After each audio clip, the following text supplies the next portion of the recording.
Welcome to the Heavyweight Podcast.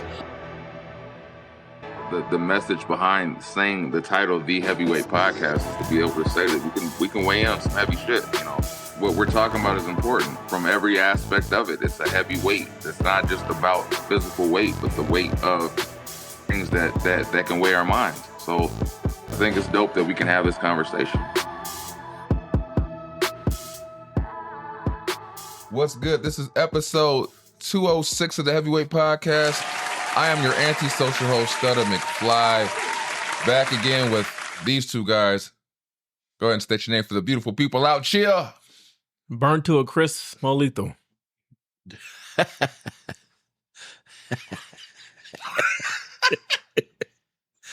Oh, shit. I got nothing. You got nothing? Another nigga. Just another nigga. How are your weeks? Hot. Hot. Yeah. Why? Fucking 106, 107 in Phoenix. I'm hot. That's a light day.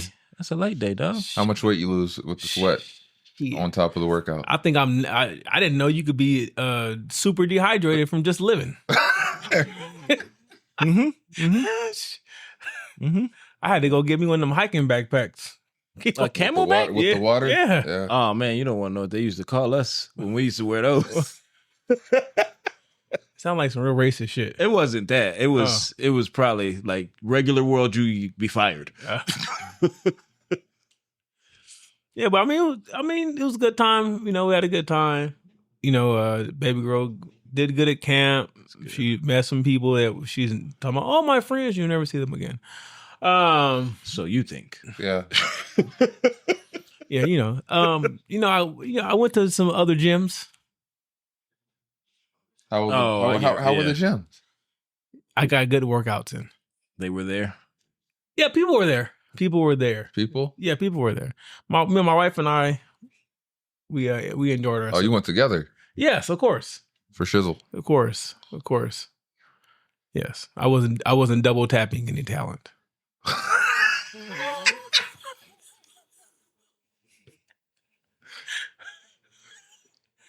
Yeah, yes, it was. I'm gonna say it's. You know what? Sun's out and they are dressed appropriately. Mm-hmm. And I'm a man with eyes. That was the best part about living there. Yeah.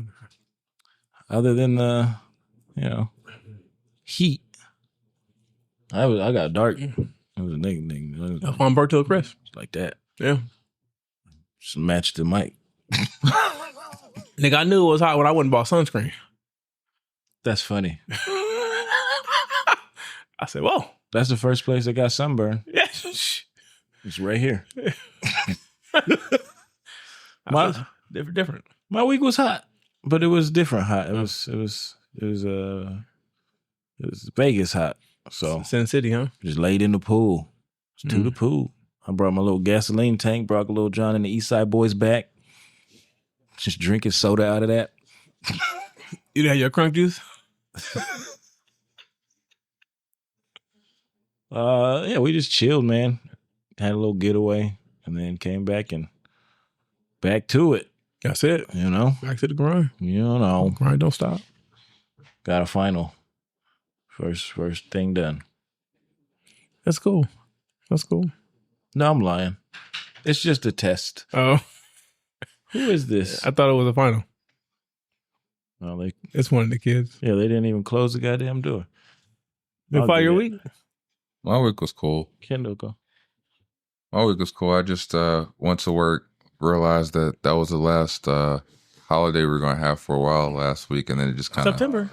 Damn it, you right. It just clicked that I was like, shit, I got to do this shit for a month and some change before I'm not at this motherfucker again. So, but yeah, it was chill. I just stay under the radar and do the usual working out, come to work. That's what's up. And just try not to let them phase me. They gonna try. Push these niggas off me and They gonna try. Oh yeah, they're gonna definitely try. But working on music, it's interesting to create, because sometimes you do have those days where you question, like, do I still got it? And then you have those, when you find those pockets, like, I still got it. Then there's other times you're like, nigga, I ain't got shit. Am I even black? I have no rhythm in this verse, in this bar. It's just coming out horrible. I feel like I was in the freshman, double XL freshman class. I'll never let you hear. Except Ray-Ban. Hear what was in these glasses. I will never let you hear what is recorded. I'm gonna hear them. Oh, you will. Is that bad? It's like Silk the Soccer and Blueface together. Damn. No rhythm. I'm just like, damn. Off beat. It's like in my head, it sounded way better than it came out. So anyway, we'll get into the shenanigans. It's gonna be a meshing of two worlds. There are questions, but we're just gonna let it fly. Let it fly with Sutter McFly. Let it fly. Let it rain. I'm sorry. That's my favorite movie. Long K Polly. That made me think of Swaggy P talking about Michael Jordan. When he said they was talking shit about Kobe. And he said, you guys over here talking like Michael Jordan had like a 6 child. Remember that motherfucker won that game? It was like, oh, that's fucked up. But he right. Yeah, you're wrong. So since you brought it up, let's talk about Kobe. Yeah, there's been a lot of slander, and it's loser talk. It is, and it's wild to me because, I mean, you can call us biased because we are Kobe fans, but I do feel like there's a lot of honest takes on it as well from the three of us. Because, granted, you can be a fan or biased, but you can't deny stats and what actually happened when you watch these games and the footage. And a lot of the people that are talking about them are essentially people that if they did play against them, want to rewrite history, and they were getting their asses got cooked. So, what are your thoughts on the likes of, the stance that all these people are suddenly taking now, and all the slander that's happening? They wanted to be him. Yeah. That's what I think. The one that threw me off was like Dwayne Wade saying some shit where you're like, D Wade, like, how you gonna say something? But I don't know. I feel like it's jealousy. There's some sort of jealousy to it. That's exactly what it is. It's like, let the man rest in peace. Just let the legacy be what it is. Don't try to change it. I feel like it's a bunch of bitch niggas talking shit about somebody who can't defend themselves because they're not here. And you waited, you sucked his dick while he was here. Well, there's probably been a lot of like shit in their households, like arguments and like, well, when you was out there, Kobe was cooking you. Yeah, yeah, he was busting their asses. And I like I pointed out in the video, some of them since AAU. Mm-hmm. Oh yeah. So, when you look at that and you think of the entire situation, their success trajectories were completely different. You know what I'm saying? Like, yeah. Kobe was here, and a lot of those guys that are talking, they maybe were considered good players. Some of them reached to a higher tier, made the top 75. Yeah. So to me, and in comparison, I mean, you guys pick specific players to compare to Kobe, but what does success look like in your eyes as far as some of the guys talking compared to what Kobe did as a player? Like, what? I think that's the bigger hate here, is the realization of lack of success. Or they just didn't. They weren't happy with their results. Yeah, like that's the success part. Like Kobe probably would say he was successful, but in what he probably wanted to seek, he still feels unfulfilled in those. Like the two that he lost, when you heard him talk about it, like, damn, nigga, like to even get there with those squads is like crazy. Well, the other one, they should have. The fact that they said Pau Gasol should have been the MVP. Fucking D Wade. Oh yeah, I saw that. That was crazy. Pau Gasol's probably like, what? Are we talking about me? I played with him, so I ain't even saying that. To that response to D Wade, I felt like Shaq should have got MVP. Yeah.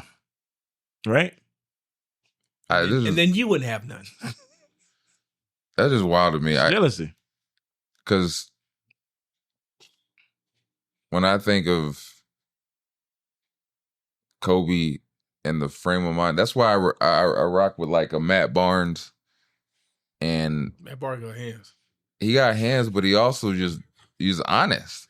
So like when he talks about it, he knows what it is and what it ain't, and he don't try to change history. Yeah. And then you got niggas like Paul Pierce. Well, he don't count. That in his own mind is trying to change history to what he actually meant to the game. Paul Pierce is he didn't mean a lot. Paul Pierce is mad because even his Boston legacy is being overridden by younger niggas. He's about to be a nobody. Don't nobody know who the truth is. He wasn't. Just McFly. Yeah, I like that.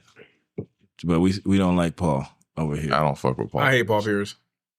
I've been saying it for years. I forgot he was from L.A. Yeah, that I don't. I try to scrub that out of history. We disown him. I was like, oh, he's from LA? I try to change history. That nigga's from Boston. I don't know what you talking about. He ain't from L.A. Yeah, he grew up with Mark Wahlberg and them. Traitor. He's at the bar.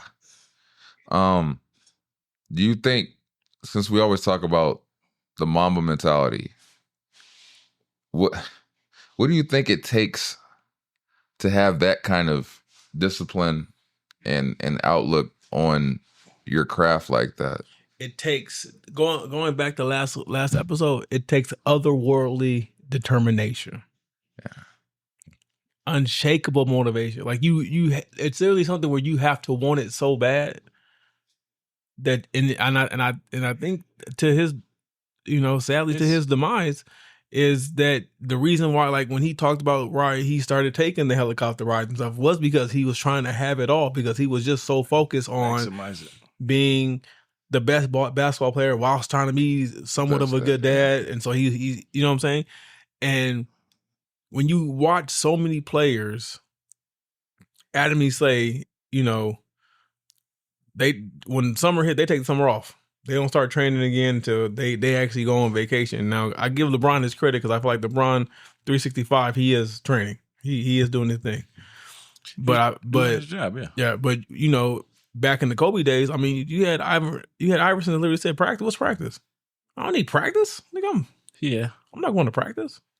You know what I mean? Yeah. You got Shaq coming in every year 40 pounds overweight. Drunk, yeah. Reeking of Krispy Kreme and that's true. He wasn't in shape until Christmas. Like always come on. complaining about his big toe. You know what I'm saying? And then when you hear the stories of Kobe saying, "Yeah, we're walking tomorrow at 4 or 5, whatever," and whatever time he told you, he gonna get there 2-3 hours early, just to show you, and then he gonna leave after you, just to show you that what's old boy name? I forget his name. Was it not Jay Willis? Jay Will. Yeah, that said he said that. He said, I literally put up 100 shots, or 1,000 shots, and when I left, Kobe was still practicing. And then when I saw him at the game, he said, I had to let you know that I was not working. Like that mindset. Yeah, that's different. That's a different mindset, because even when we're not competing, in my mind, we're still competing, because I'm going to show you that you don't want it as bad as I want it. That's what's so crazy about T-Mac's statement. Because he shared he was roommates with him during either AAU or the whatever, I think the All-American something, and he said that Kobe was sitting in the room talking about, I'm about to bust Tim Thomas's ass, I'm about to do this, oh they're gonna know. Yeah. He's like, he's sitting here practicing and saying it over and over and over. He was like, his mindset.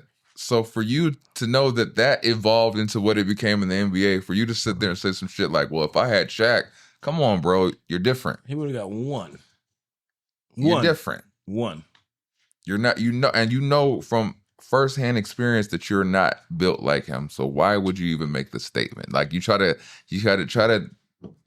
I'm come back. But I'm gonna flip it. I said they better think they lucky stars and stripes. That Kobe wasn't 6'10". Yeah. Because if Kobe was 6'10", with that mentality and that work ethic, shit, that nigga would have been dropping 45 in the first quarter. Was playing like with he said, giants. He said that about Iverson. He's like, shit, if Iverson had anybody's height, you guys were toast, nigga. That's it. But he was 6'6" playing with giants. Like if you watch the footage of him and LeBron playing, 6'6", 215 pounds, if that, versus LeBron, who's a fucking essentially 6'9", a linebacker. and he's fucking cooking LeBron, and and we have the nerve to try to keep leaving Kobe out of the top. I remember the early stages of Heat where it was buff LeBron. We got lean LeBron now, but I remember when LeBron was like, you saw LeBron like, God damn, he finna destroy somebody. Like and Kobe knock over half the team. That's where he was cooking them. Training and all that stuff comes into play. Raw ability don't get you but so far. There's been a lot of people that's been able to jump out the arena. A lot of money last. Yeah, because they didn't put the work for the fundamentals and take it serious. Because when you get old, all you got is old fundamentals. Because I think that's what he was looking at with Shaq. It's like, look at you, man. Like, if you just took it serious, halfway serious, halfway serious. That when they had the interview, 8, like he said the interview where he talked. They had the 1-on-1. He said, "What would have happened if you would have came in?" He's like, "We would have like a shitload of more championships." And it's like, well, David Stern would have broke them niggas up. I know these new NBA fans don't know about David. David Stern, he would veto and make shit happen to make things seem competitive. After the 6th one, though. Yeah. You guys can't win 6 straight. No, this is over. You got to go. They're not breaking Michael's record. Somebody getting fined. We got to throw some dirt on somebody. Yeah. Are you... What? So are you implying that they sent that woman to Kobe's room? They probably did. Caused a little mischief? Mm-hmm. Nah. It was a joke. It probably was Paul Pierce. He finally got out. He's like, I'm about to see what this fame be like. It's like Bill Clinton. I think it was even a trip. Like if you guys watched the Redeem Team documentary on Netflix, and it came out after Kobe passed, but like I remember when they talked about the mentality and the mindset Kobe had, where he had to set the tone for them to win, and he literally said, "I came here because I'm tired of seeing you lose," and then to make a statement, he ran through Pau Gasol just to let them know, nigga, he's my teammate, but we ain't teammates right now. Not even that. That's his brother. Like, they were ran through him. He fucks with Paul. Like they go to Christmas and shit together. Like, okay, we gonna talk about this at Christmas. Ran right the fuck through him. I fuck with Pau Gasol because you could tell Pau just was like, that's just Kobe. Like he didn't look at it like it was beef. He was just like, that's just how Kobe is. After that, most friendships would have been over. Yeah, like you ain't running through me like that. Like that shit. Like, but yeah, that mentality is different. I think even on the level of success that's measured here, Kobe's work ethic and belief in himself and the process and just taking it serious. He took it serious than everyone else in the NBA, more serious than everyone else in the NBA. And I feel like it should be commended, and we shouldn't have people taking opportunities to try to change history or slander his name since he's not even here to defend himself. And none of y'all were doing this when he was alive. So it's crazy to me to think. I think he took everything he learned from Mike, all the advice Mike gave him, and he took it to the 10th power. Because, they said Mike was doing the same thing. Mike will play against all these people in the summer time and learn your moves and all that stuff. I think Kobe took that to the 10th. If he saw you as any kind of threat or any type of potential in you, he would try to get a leg. He did whatever it took to get the leg up. Whatever it took. Yeah. A little psycho waste. Well, that's a little too obsessive. But like, obsessed. I remember, what was that? I think that was 01 or 02. They had just won the title, and like he literally took 4 days off, and then he was in France training. Mm-hmm. Yeah, like you want. Yeah, he said, "Okay, the season's over. Got to get ready for next year." Like, so we transitioned that into what we called. We touched on this, and we're not gonna get too engulfed in it, but the aftermath of what was Drake versus the Boogeyman, Kendrick Lamar. It's been over a year, and I noticed Drake has not let this shit go. Drake says round 2. Has it started yet? He said for him it has. Oh, someone has to respond. When we talk about Kobe, I think it's important to note in the music. I feel like Kendrick has that same outlook and mindset about his craft. And it's important to state because when you look at how everything played out and how calculated he was and the way he literally destroyed someone's confidence to the point that they changed the way they moved, they stressed the fuck out, they lost their hair. It's important to say, like, that level of success and the mentality and outlook, how would you guys say it made, I don't know, and kind of integrated into your own personal lives to how you should approach your passions or crafts? Excuse me. I think the biggest thing I've learned from the whole Kendrick shit is that execute the plan. Have the plan be thoroughly planned out and written down, and execute. Because Now, I felt like everything he studied and he knew exactly who he was going against, and he had that shit ready. He had it lined up. I mean, yeah, he had to have done a lot of research on Drake before even saying, let's get this pop. Like, Yeah. you could tell somebody came prepared and ready. He said, "I'm war ready. If I'm war ready, if you want to see me bleed or something like that." He said, "I said, I believe it."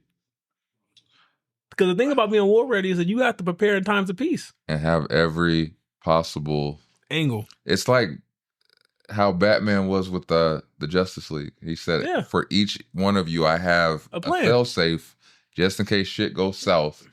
I can take you out. It's like, nigga, we on the same side. And It could change tomorrow. we're on the same side today. Today we're on the same side. Yeah. I'd be more like, why'd you tell me? He was that confident, like, nigga, just so you know.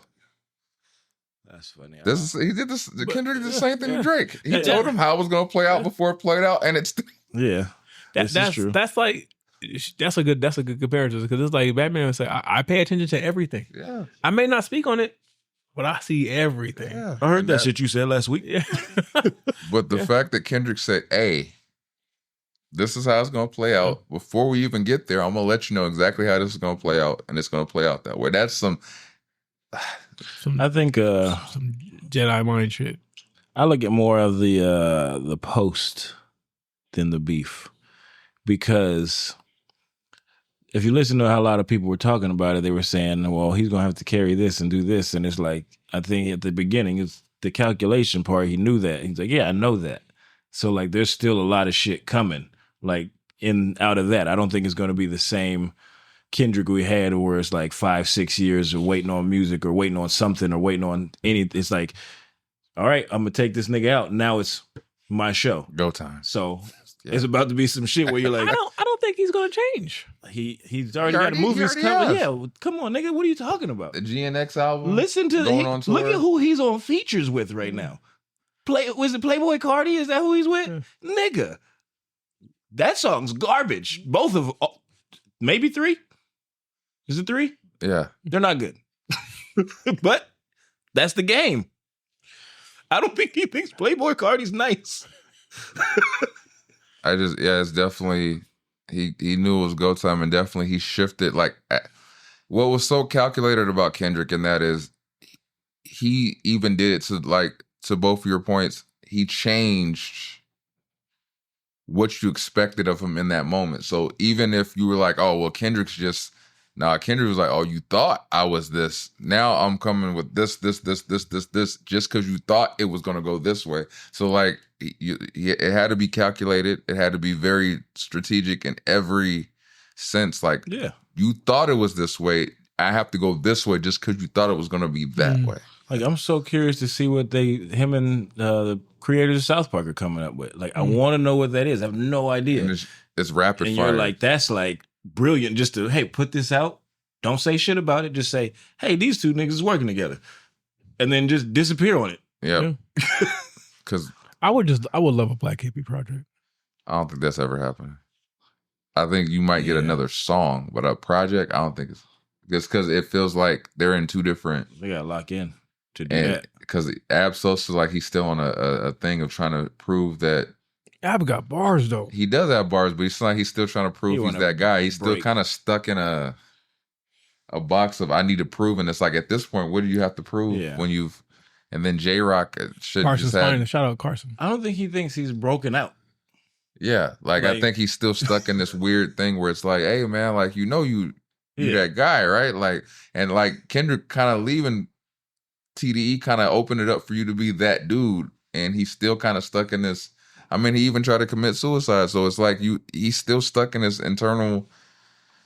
Yeah, we see him at the store and be like, "That's Ab-Soul." Yeah, like you did it, like you got there. Same thing with Schoolboy Q, where Schoolboy Q had so much success, but you would still think that Schoolboy Q doesn't realize that the success has put him in a different light, like what he's perceived as. And his mind is like, I'm just Schoolboy Q, nigga. And it's like, but you're Schoolboy Q, nigga. like Crash Talk take one. You can see it how even when you watch him do concerts, you're like, man, like in his mind, I'm just nigga being a nigga. It's like, no, but you're Schoolboy Q, nigga. Like, to watch that nigga Crip walk the King Kunta, that shit. Yeah, like it's different, but you can realize that they are who they are. But I think that's where they differentiate. Yeah. Kendrick's in a whole different state of mind where he's trying to, like even talked to R.6. Yeah, he's like, I'm trying to do this. I'm trying to be the executive / this / that. That's why, like, even when you see how it played out with GNX and how he was putting smaller people on and doing the SZA tour, everything's from a boss move standpoint, and I think on TDE he outgrew what it was. Like he appreciated it, but went here, and they're still kind of going, "Well, we them niggas though." It's like, but you kind of. I feel like that happens with every group though. You have one guy that's like, "Hey, we can't just be this all for the rest of the time." Like TDE, there's something going on. Something in the water. First of all, for all of those fools to just hit like they do. But then when you think about it, a lot of them don't. It's weird that they don't have that belief in them. Yeah. Like, cause SZA was just saying that on the tours, like, oh, I didn't think nobody was coming to see me. Like, SZA, shut the fuck up. Like, what? They're definitely talented. It's just the weird, cause you notice that with most of their artists is they don't. I don't know. Doechii is the only one where I seem like she's. Oh, I'm better than all of you bitches. But it does seem weird that Ab-Soul at this point should be on some. I'm gonna listen to Ab today. Like, hey, Kendrick, nigga, I'm right here with you. Because even Kendrick can acknowledge how dope he is, but it don't seem like Ab thinks of himself in that. Other than when he's talking about other rappers that he know he can body, as far as the success mentality outlook, it's like he's stuck in this. Yeah, he's looking at the wrong shit. I gotta prove myself. It's like, but you're nicer than all these niggas are terrified of you. Like, you know, like you should be the second coming of the boogeyman as opposed to like how he views himself. So I don't want no smoke with Ab. And I would 99.9% of the rappers in the entire league, and probably even including Kendrick, don't want smoke with that. And like, who said that shit? Was it DJ Head? He was like, "Nigga, Ab-Soul will dish you, and you'll have to sit there and you gotta Google and break words. It down and be like, damn, nigga, he dissed me with that." Like, so, but yeah, I think the mentality is important, and I feel like that success. The level of success is it's levels to it, and Kendrick and Kobe are all cut from that same cloth. That there's levels to it. That laser focus. Yeah, where it's like this is you different, and like people acknowledge it. That's what I think people are afraid of when they acknowledge the difference. Yeah, we see Kendrick in the park doing fucking burpees. You're like, why are you doing that? Well, I got a tour. I got a tour coming up, and I'm going to be. Or they say he runs like 5 or 6 miles. Yeah. You like daily, just cause. And you ask somebody else, they'll be like, I ain't running 5 or 6. I could do a 9-hour set if I need to. Like the pop out. That nigga did a 2-hour set with no water. No breaths. No rest. No, let me somebody take over for a little bit. Nah, that we had a bunch of hey, it's my nigga. Yeah. Well, that's just forgetting shit. I mean, the songs were only like a week or so or 2 weeks fresh. I'll fuck with it. Coming from an artist. I wish I could watch that shit right now. Trust me, coming from an artist, that is hard to memorize some shit in less than 2 weeks. that is some hard shit. The cold part about it is that he didn't have to rap them words because the crowd knew him. Yeah. Oh, they knew it 6 times. The crowd knew. I just thought it was interesting how each time it was different. They would add like pyrotechnics to this when he did it this time. And I was like, that's pretty dope. And then like the camera would switch. But wah. You're like, this is different. So it's very mapped out. Ain't nothing been the same since I now tucked this in, just wrapped it back in this pajama clothes. There's this other side, the flip side of this. Falling for Grace.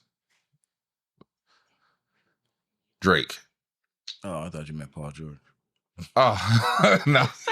I've always thought he was trash. Anyway, when you look at Drake's, because I feel like when we talk big three, when we talk anything that has to do with Drake, J. Cole, or Kendrick, they're always brought in the same breath, but it's because the level of success and the time they take to make successful things tends to be equal, but in that battle, you saw the difference between somebody who's about that and somebody who may have been crafted or created to be that way. So to have that kind of success or that level of success based on someone saying, no, I'm taking the time to master my craft. I'm doing this. I'm making sure I'm going above and beyond to be the best of what I can be. And then somebody saying, you know what, if I pay the right person, if I get in the right room, then I can get to that success. If I'm constantly on everyone's mind or actually being seen all the fucking time, that's what they contribute to success. If I never take a time off, then you never forget about me. Yeah. Contractually, I don't believe he could take that off. But even then, I think he learned that from Wayne. It's, Wayne was putting out a lot of shit, and it's Wayne was dropping mixtapes, albums, at least features. an album and a mixtape a year. Yeah. So I feel like it's kind of like quantity over quality was kind of like the. That's the Chris Brown method. I don't want to say that. I think because he was shit. still banging him over the head with what he's putting out. I think it's probably more like what's a good comparison we're using? Kobe compared to who has a good amount of rings that was just on the squad? Robert Horry.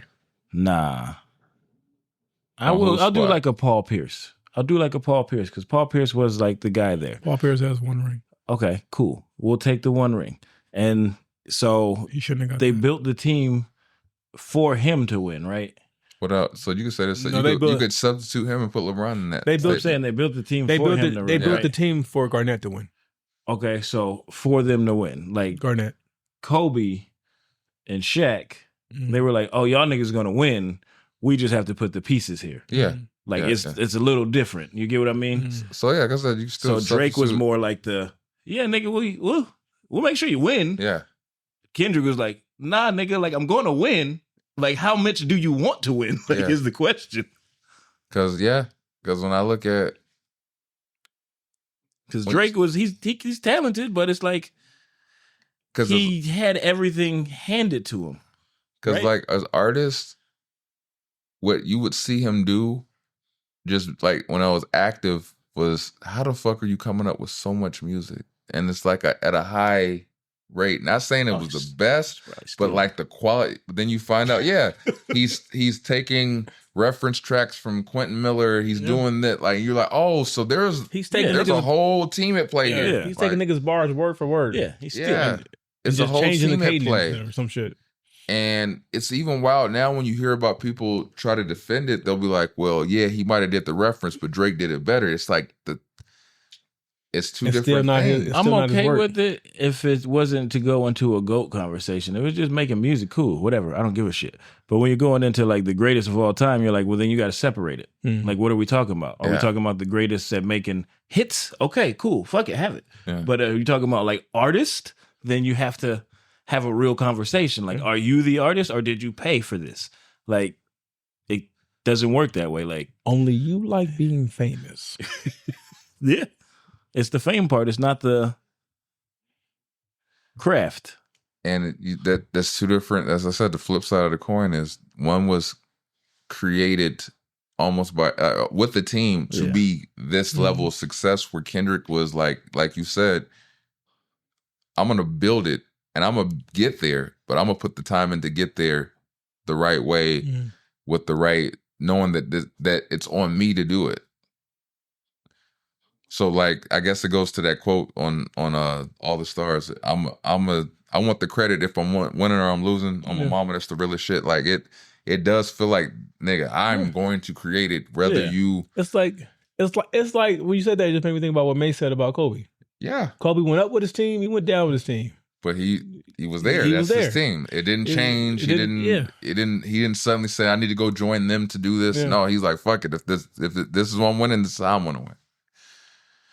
And then when people say he was gonna leave, he wasn't leaving to go to like a much. He was gonna go to the Clippers or the Bulls. Yeah, it wasn't like a greater situation. He was like, I'm gonna go build it and beat these niggas over here now and bang them over the head. But people don't have that. They don't believe that. They have to have. It's like T-Mac said with that. I didn't have the chance. It's like, shut the fuck up. Yeah, you did. You did.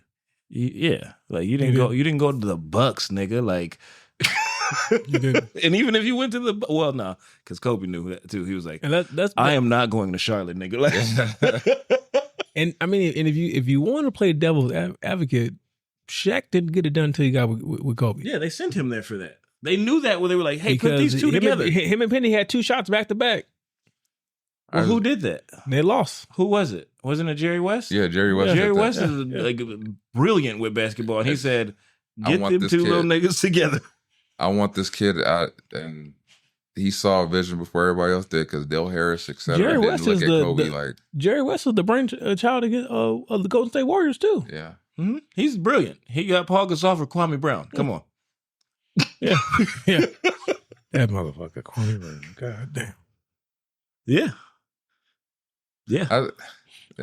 I went through one of my Facebook, it was like about a month ago, I went through one of my Facebook stories and I was like, man, I haven't watched Laker game in forever. And I said, I literally, the post was, I finally decided to turn the Laker game on, turn the game on. I watched, what's his fucking name? Wasn't Kwame Brown. It was other like power forward. I watched this nigga take a 3 and cut the TV off. Like the first, I turned Julius Randle? It wasn't Randall. It was before Randall. It was a veteran, but I forgot the nigga's name. But I said, I remember it was a time like, you know how many trash ass teams Kobe was on? Like, and his nigga celebrating what game? Trash. What? Game winners, and he looking like, nigga, we trash. What team was Marcel? That little, was he Italian or something?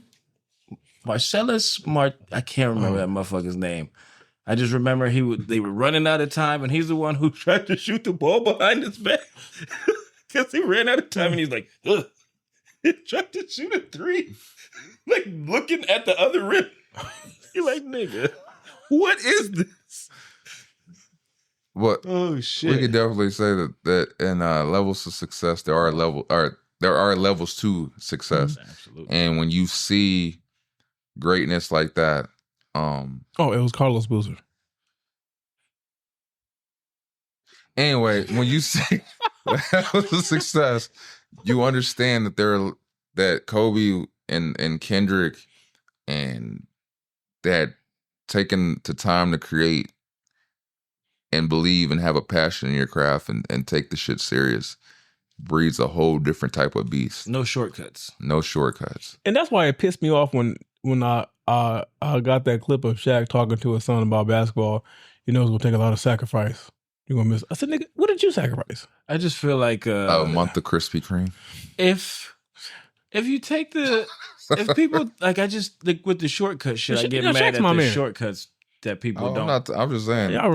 When he got serious, he was like, I guess I won't eat that right now. Yeah. When Shaq he didn't take shortcuts though. He just didn't care. No, he didn't care till around Christmas. Yeah. But when that motherfucker was in shape, that's a strong. But at the end of the day, what you gonna say to him? Nothing, nigga. Workout like no. Yeah, fair enough. Yeah. Well, Kobe would throw hands with him. He did it once. I feel like he was like, I gotta do this because I ain't no bitch. I ain't gonna do this. I don't want to do this twice. I think he would have did it again if he had to. I just feel like there's 99.9% of the rest of the league would have been like, nigga, I ain't doing that shit. That's Shaq's team. T-Mac included. He would have caved his chest in. You see how skinny T-Mac was? like. T-Mac has died. Like, what? He got punched? I said, 24 hours within trading T-Mac to the Lakers, we are now going to the funeral of T-Mac. Right. That's what I think that's what a lot of the players are, like some of these guys who are talking are saying he wouldn't get this if he didn't die. And that's insane to me. Like, I do believe he would have got the same praise. If you look at that farewell tour, no one's getting that. No one's getting that. Oh, they're going to try to do something like that for LeBron. It's not going to be the same. It's not. It's not even going to be close. They're going to try. It'll be a sight to see because you're like, damn, nigga, that is a long time. They're going to try. So, you guys played sports. Yeah. Not Yeah. really. You played sports. You wrestled. I played spades I thought you wrestled. and play spades. That's a sport. In your sports, do you remember your first wins? My first wins? Nah, the first win? Like that, do you remember how you felt when you won? I guess it's dope. That's dope. Yeah, I remember. dope. Yeah, I won. Yeah. My first home run. How'd that feel? That was dope. That was real cool. Fuck you. That was real cool. Was it You trickery, Kevin. so when you hit the home run? What was the thought that went through your mind when you really knew it was going to go over the wall? I finally got one. Hell yeah. That's what's up. Clink. Yes. But did you know instantly when it came off the bat, or when as it was traveling? Oh no, that was gone. That's what's, So I was in Little League, man. I must have been about 11, 12.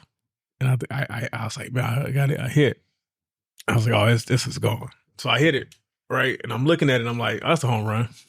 It's out the park for sure. And I'm standing there watching. I ain't moved, nigga. I'm still at the plate. Needless to say, it was not a home run.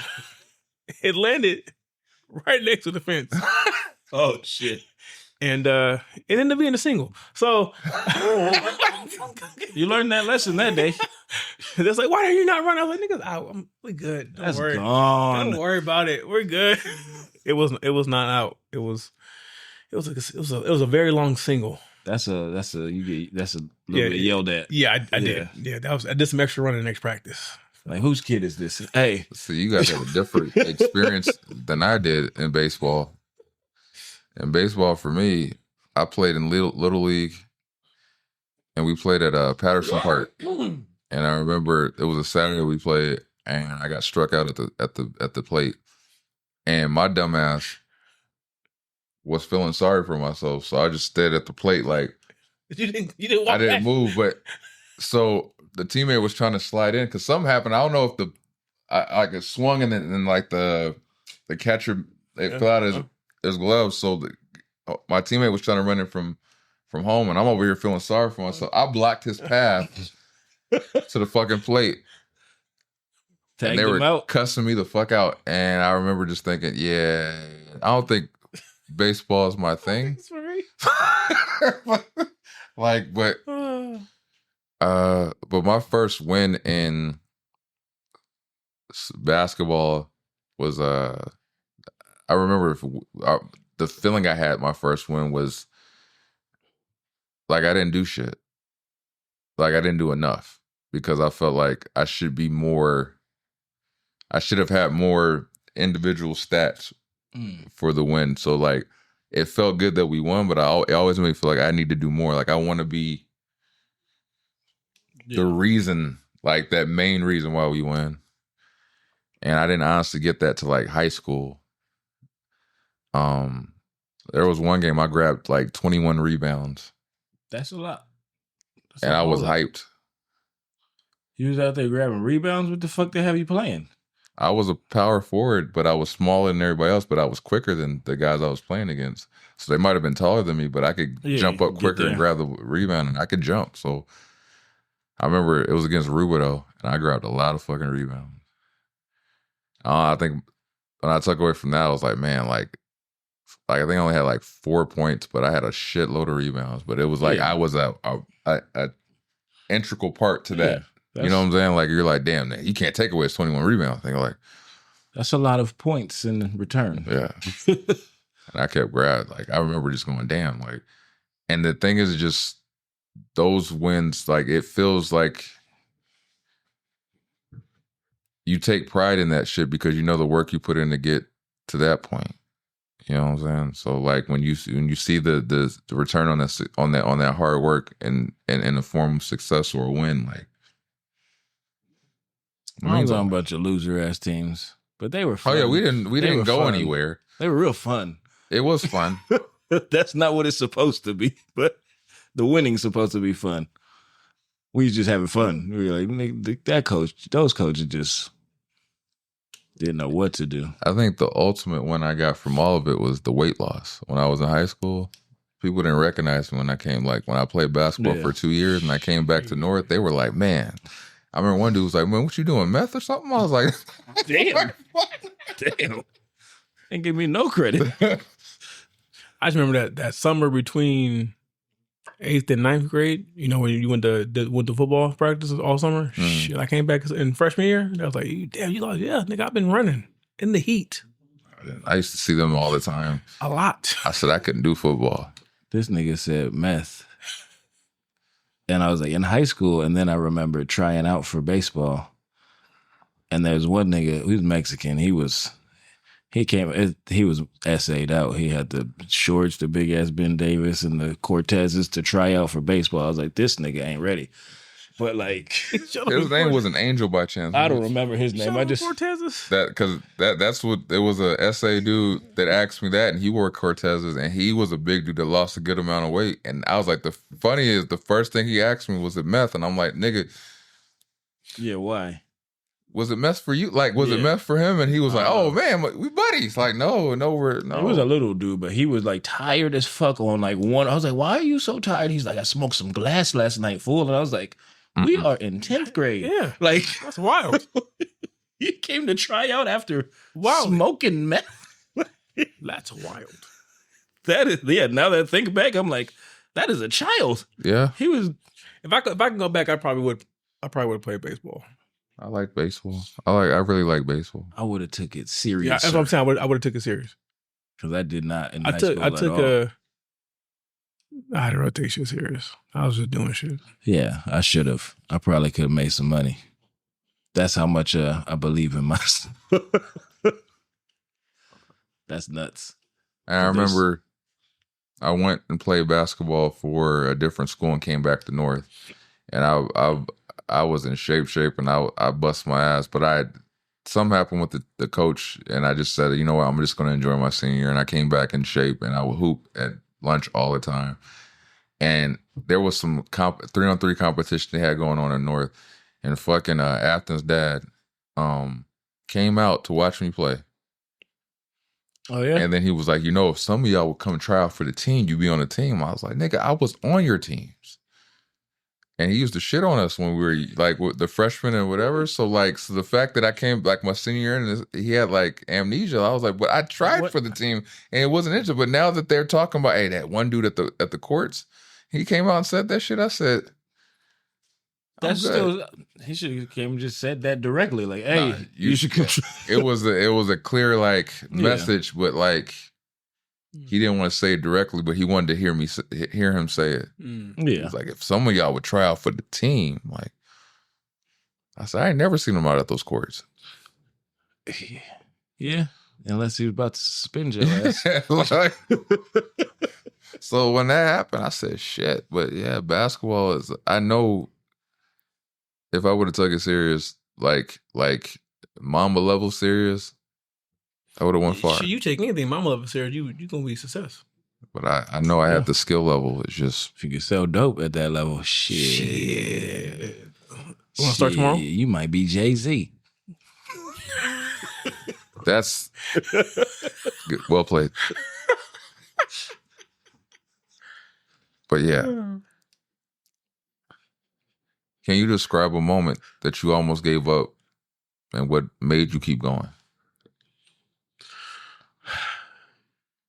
Like me personally? We're talking about like sports. Oh, sports? Because we're talking about sports. Well, I gave like, I thought I fucked my knee up, I never wrestle again. So Was it like they recommended it, or you just told yourself? I just never went back. I don't know if I gave up on myself then. I just after I transitioned to track and field after that, and I did track the rest of the time. So what event? I was field. Shot put this. Oh, okay. Yeah. Yeah, but no, I mean, I don't know. I can't say I gave up. I just kind of like, it was an environment where I felt like I wasn't really encouraged type thing. Because again, a lot of things I was doing, like I was doing shit just so I wouldn't have to be home. So it was just like, as long as I ain't home, I'm cool. And I got a job, there's money in my pocket. So yeah, that's what I'm saying. If I can go back, I'd take this shit serious. I don't really feel like I took anything serious outside of shit. I didn't even really take my grades serious because shit always kind of came easy to me. So I did bare minimum to get as long as I had a B or A, I didn't care. I get that. Yeah, just enough so they wouldn't yell at me when the report card came home. C's means you see some shit for the summer. I think for me was graduating out of high school with baseball because I was like, nigga, I ain't playing hardly on the team. I'm just on the team, nigga. Like I'm not dope, but I know I'm dope. I did miss some softball games, but I'm sorry. I think that was I had the choice of either just going to school and not, or at least trying. So I chose to put in the work for the summer and try out at least. So I didn't quit. What you join I even join a 40 and over team? A team like baseball? Yeah. I don't know if I want to play baseball with some of these niggas. They be trying to do too much. I'm like, yo, dog, I just want to come out here and just move my body, not like no, but you can find a team like that. It's dope. I mean, there's some that they don't really 40 play. They just drink. It's a reason to drink. Nah, I don't want to do that. I'll find one of them soft pitch teams. I could do either one, but I'll do it. I've seen those ones where they have like where I was like, yeah, let me go Wood Bat League.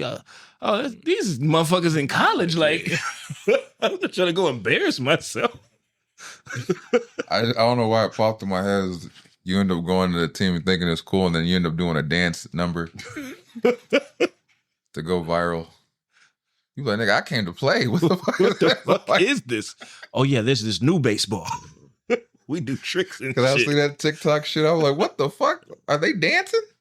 But no, I did say this. When I think about it, if I would go back, I would start. I could have wrestled in middle school, and I never did it. I would probably start wrestling in middle school because I actually did enjoy wrestling, and I felt like because I was logical, like I was 5'9", right, 5'10" on a good day. My favorite basketball player is 6'6", and they saying he's small. I said, Nick, so I can't play basketball. I'm not gonna waste my goddamn time. You gotta look at the comparisons. I wasn't fast enough. Muggsy Bogues. I wasn't fast enough. Spud Webb. I wasn't fast enough. So yeah, that's Clayton. So I knew. Clark. I knew. That's why. Is she 5'9"? I don't know. I'm just saying. I don't know. She might be 5'11". So that's why I always rock with. If y'all know who, I mean, Kevin probably know who Dwight Freeney, the defensive tackle. Yeah, he was 5'9". Oh yeah, definitely do. Superstar, right? So I was like, yeah. So logically, I was like, man, I'm not gonna like. I like basketball, but I was like, man, like I know I ain't going. But nah, Nate Robinson, no. But then I didn't think there was no money in wrestling. Webster, but so. Well, yeah, you would have to get to Olympics, and then tailor it back to the Gary Coleman. Wrestling, to the wrestling, wrestling. Who'd you say? Gary Coleman. I thought that's what I said. I was like, he don't play basketball. Now I'm just talking about successful short people. I'm like, hey. I don't have much to pull from there. Pause. You gotta. Yeah, I'm not. Damn it! I can't even say what the fuck I want to say. I was gonna say I'm not touching that, but that's an inappropriate thing to say after you guys' whole little. You have any what were you? Any moments? I forgot what I asked. You felt like you were gonna quit? Give up. Oh, okay, yeah. Not quit, give up. That's Yeah. right. That's right. Sports wise, sophomore year, because freshman year, no, was it freshman? Yeah, freshman year, I went out to play basketball, and I was playing at lunch. God damn it, I was playing at lunch. I tore my meniscus, and basketball tryouts were the following week. Damn. And I still went out and tried out. And the fucked up thing was that year, the tryouts were out on the blacktop. Oh, damn. So not only was I Extra hard fucked up because of my knee, but I'm out here trying to get on the team with a torn meniscus because I'm trying, and I'm hobbling up and down the floor. But you wouldn't have got no playing time because you were hurt. I was trying to make the team, man. So I literally didn't say I was injured. I just kept, but you could tell it was clearly evident. But I remember I ended up falling and bracing myself, and I scraped my hands up. So I remember the coach going like, "Man, like I appreciate the effort. He's like, it's clear you're injured, but I appreciate the effort that you're putting in. Like, but unfortunately this year, yeah." So I came back my sophomore year, and because I wanted to give up, but I came back my sophomore year and tried out, and I was one of the best dudes in the tryout, and politics played a part. And yeah, buddy, old politics. Coach came to me afterwards, and he was like, because everybody was like, I don't know how you didn't make the team. Like, you were better than all of us out there. So he goes, "Yeah, man, the guys that made the team, they were in the summer league before, like the summer. So like that's the reason why you got picked over them, But yeah, like you were really good, man. Like I want you to just come back out next year." I said, Nah. But what was funny is I guess it got enough traction, and people was like, "Dude, you denied one of the better guys in the tryouts," so they put me on the team, but I couldn't play. That was Barty's. What's the point then?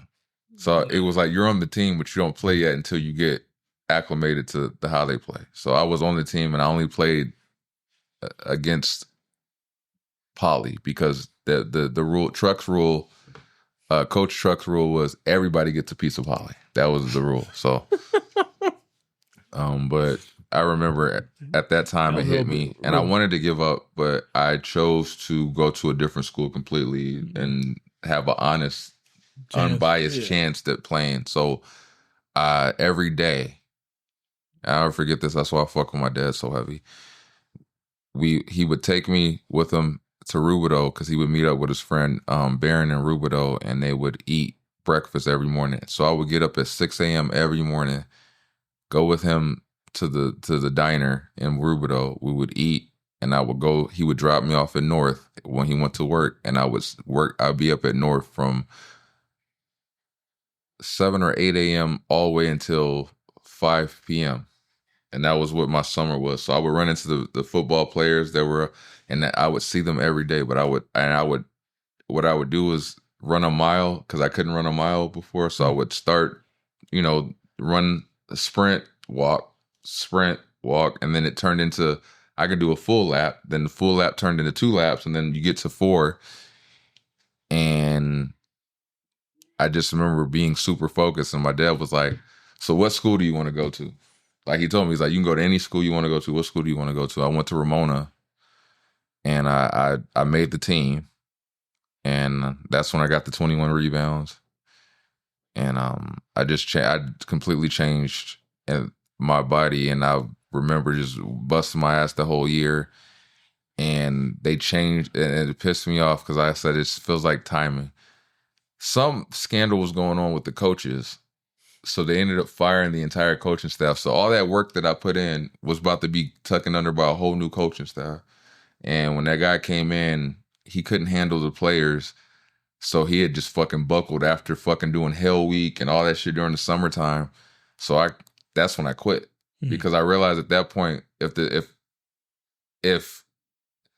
this coach isn't going to be serious, why am I going to put my effort forward? If I know the coach isn't going to be serious about this, why am I going to put but that was me quitting only because I knew at this point my effort's going to be for nothing, because if I tried, and sure enough, that team fucking went like 0 and whatever. They didn't make it anywhere. The fucking team was just trash. But I knew it was going to be that when I saw it. But I just remember putting in a lot of fucking work. But yeah, I didn't give up on myself. I just knew what a dead horse was. So I just went and enjoyed my senior year, and I got, groped by a lot of women and asked if I did meth. That's assault. It was assault looking back. Press charges. They want equality. They can get jail time too. Yeah. Not from high school. Yeah. No. Because then that's a bad precedence. All right. Rapid fire. Success in one word. Go. Pussy. Okay. You?